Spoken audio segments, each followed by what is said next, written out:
नमस्कार. सन्माननीय व्यासपीठावर उपस्थित मान्यवर, गुरुजन वर्ग आणि येथे जमलेल्या बालमित्रांनो, आज 19 ऑगस्ट अर्थात आपल्या संस्थेचा समाज दिन. या निमित्ताने मी धनश्री संतोष घाडगे आपल्यासमोर विषय मांडते डॉक्टर वसंतराव पवार, एक बहुआयामी व्यक्तिमत्व. मित्रांनो, डॉक्टर वसंतराव पवार हे एक बहुआयामी व्यक्तिमत्व होते. खरं तर कर्तृत्ववान होण्यासाठी कुणा राजाच्याच पोटी जन्म घ्यावा लागतो असे नाही, तर सर्वसामान्य कुटुंबात जन्माला येऊनही कर्तृत्व गाजवता येते. याचं एक साधं सोपं आणि मूर्तिमंत उदाहरण म्हणजेच डॉक्टर वसंतराव पवार होते.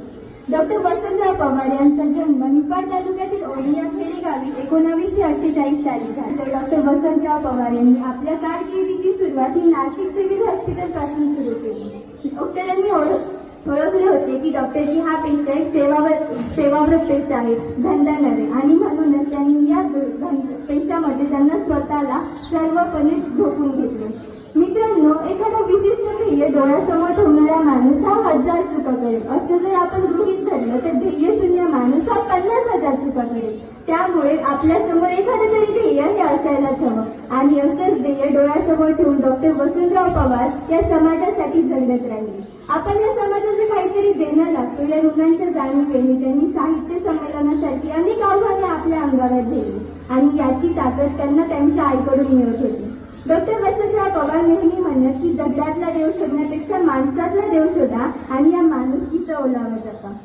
प्रदीर्घ काळ राजकारणात राहू नये डॉक्टर वसंतराव पवार साहेब यांनी आपल्या डॉक्टरकीचा मूळ पेशा हा आयुष्यभर जपला, आणि त्यामुळे ते उत्तम सर्जन आणि उत्कृष्ट डॉक्टर म्हणून फक्त नाशिक जिल्ह्यातच नव्हे तर संपूर्ण महाराष्ट्रात डॉक्टरांचा नावलौकिक होता.